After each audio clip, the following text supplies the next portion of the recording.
In Greek mythology, Pelops was king of Pisa in the Peloponnesus. His father, Tantalus, was the founder of the House of Atreus through Pelops, son of that name. He was venerated at Olympia, where his cult developed into the founding myth of the Olympic Games, the most important expression of unity, not only for the Peloponnesus island of Pelops but for all Hellenes. At the sanctuary at Olympia, chthonic nighttime libations were offered each time to a dark-faced Pelops in his sacrificial pit before they were offered in the following daylight to the sky god Zeus. Genealogy. Pelops was the son of Tantalus and either Dione, Euryalus or Eurythermister. Of Phrygian or Lydian birth, he departed his homeland for Greece, and won the crown of Pisa or Olympia from King Oenomaus in a chariot race, then married Oenomaus's daughter, Hippodamia. Pelops and Hippodamia had at least 16 children. The sons include Pythias, Troas and Alcathous, Demetes, Pleisthenes, Atreus, Theists, Coprius, Hippalcimus, Scyron, Cleones and Letrius. 4 of the daughters married into the house of Perseus: Astidamia, Nisheep, Lycidas and Eurydice. By the nymph Axiochidane, Pelops was father of Chrysippus. Origin of the cult. Pelops is believed to have Anatolian origins. He may have been originally worshipped in Phrygia or Lydia. Other ancient mythographers connect him with Paphlagonia. He may have come from the Paphlagonian town of At. Others represent him as a native of Greece who came from Olinos in Achaia, or perhaps from Arcadia. Also, according to Strabo, Pelops' cult may have come to the Peloponnese originally from Thotis, and was first based in Laconia. The Achaeans of Thotis came down with Pelops into the Peloponnesus, took up their abode in Laconia. Tantalus's savage banquet. Pelops' father was Tantalus, king at Mount Sipylus in Anatolia. Wanting to make an offering to the Olympians, Tantalus cut Pelops into pieces and made his flesh into a stew, then served it to the gods. Demeter, deep in grief after the abduction of her daughter Persephone by Hades, absent-mindedly accepted the offering and ate the left shoulder. The other gods sensed the plot, however, and held off from eating of the boy's body. Pelops was ritually reassembled and brought back to life, his shoulder replaced with one of ivory made for him by Hephaestus. Pindar mentioned this tradition in his first Olympian ode, only to reject it as a malicious invention. His patron claimed descent from Tantalus. After Pelops' resurrection, Poseidon took him to Olympus, and made him the youth apprentice, teaching him also to drive the divine chariot. Later, Zeus found out about the god's stolen food and the now revealed secrets, and threw Pelops out of Olympus, angry at his father, Tantalus. Courting Hippodamia. Having grown to manhood, Pelops wanted to marry Hippodamia. King Oenomaus, her father, fearful of a prophecy that claimed he would be killed by his son-in-law, had killed 18 suitors of Hippodamia after defeating them in a chariot race and affixed the heads to the wooden columns of his palace. Pausanias was shown what was supposedly the last standing column in the late 2nd century CE. He wrote that Pelops erected a monument in honor of all the suitors who had preceded him. Pelops came to ask for her hand and prepared to race Oenomaus. Worried about losing, Pelops went to the seaside and invoked Poseidon, his former lover. Reminding Poseidon of the love, he asked Poseidon for help.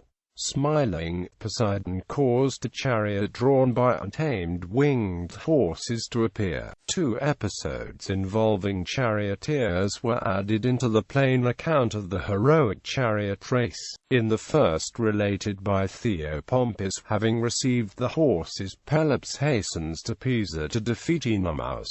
On the way, his charioteer Silas dies and stands in a dream over Pelops, who was highly distressed about him. To to make requests for a funeral. Pelops complies by burying his ashes magnificently, and raises a mound to erect a temple dedicated to Apollo, which he names Apollo Silius, and he founds a city besides the mound and the temple, which he also names Scylla after his charioteer and friend. Both the temple and the city are mentioned in the first book of Homer's Iliad, and suggestions regarding their exact location have been made. Furthermore, Silius, even after his death, appears to have helped Pelops' cause in order for him to win the race. In the second, Pelops, still unsure of himself and of the winged horses and chariot of divine provenance he had secured, convinced Oenomaus' charioteer, Myrtilus, a son of Hermes, to help him win. Pelops or Hippodamia herself convinced Myrtilus by promising him half of Oenomaus' kingdom and the first night in bed with Hippodamia. The night before the race, while Myrtilus was putting together Oenomaus' chariot, he replaced the bronze linchpins attaching the wheels to the chariot axle with fake ones made of beeswax. The race started, and went on for a long time, but just as Oenomaus was catching up to Pelops and readying to kill him, the wheels flew off and the chariot broke apart. Myrtilus survived, but Oenomaus was dragged to death by his horses. Pelops then killed Myrtilus after the latter attempted to rape Hippodamia. The Olympic Games. After his victory, Pelops organized chariot races as thanksgiving to the gods and as funeral games in honor of King Oenomaus, in order to be purified of his death.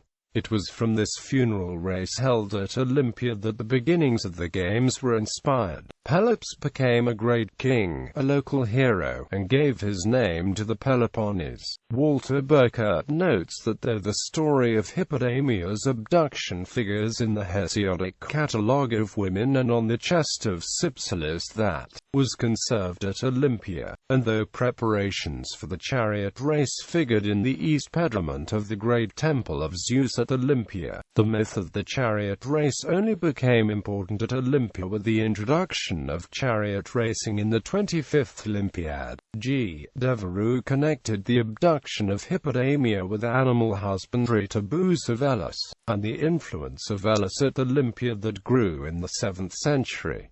Curse of the Pelopidæ. As Myrtilus died, he cursed Pelops for his ultimate betrayal. This was one of the sources of the curse that destroyed his family. Two of his sons, Atreus and Thyestes, killed a third, Chrysippus, who was his favorite son and was meant to inherit the kingdom. Atreus and Thyestes were banished by him together with Hippodamia, the mother, who then hanged herself. Each successive generation of descendants suffered greatly by atrocious crimes and compounded the curse by committing more crimes. As the curse weighed upon Pelops' children, and great-her children including Atreus, Thyestes, Agamemnon, Aegisthus, Menelaus, and finally Orestes, who was acquitted by a court of law convened by the gods Athena and Apollo. Although commonly referred to as the curse of the Atrides, the circle of atrocious events began 2 generations before Atreus and continued for 2 generations after him, before being formally absolved by the Furies in court. Pelops culture use. The shrine of Pelops at Olympia, the Pelopian, drenched in glorious blood, described by Pausanias, stood apart from the temple of Zeus, next to Pelops' gravesite by the ford in the river. It was enclosed with a circle of stones. Pelops was propitiated as a chthonic deity at night with the offering of a black ram. His remains were contained in a chest near the sanctuary of Artemis Caudax, though in earlier times a gigantic shoulder blade was shown during the Trojan War. John Zetzes said, Pelops' shoulder blade was brought to Troy by the Greeks because the Trojan prophet Hellenes claimed the Pelopids would be able to win by doing so. Pausanias was told the full story. The shoulder blade of Pelops was brought to Troy from Pisa, the rival of Elis. On the return, the bone was lost in a shipwreck, but afterwards recovered by a fisherman, miraculously caught in his net.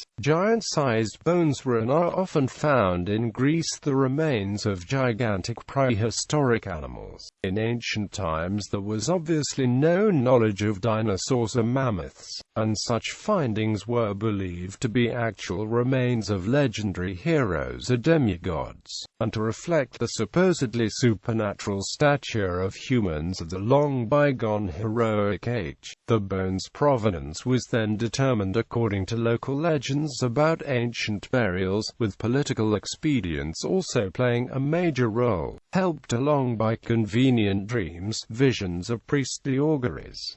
Pelops, son of Agamemnon. There is another Pelops in Greek mythology. This was the son of Agamemnon and Cassandra. This Pelops, carrying the ancestral name, and his twin brother Teledamus, the very emblems of the Peloponnese, were murdered in their infancy by the usurper Aegisthus. Pelops Image Gallery.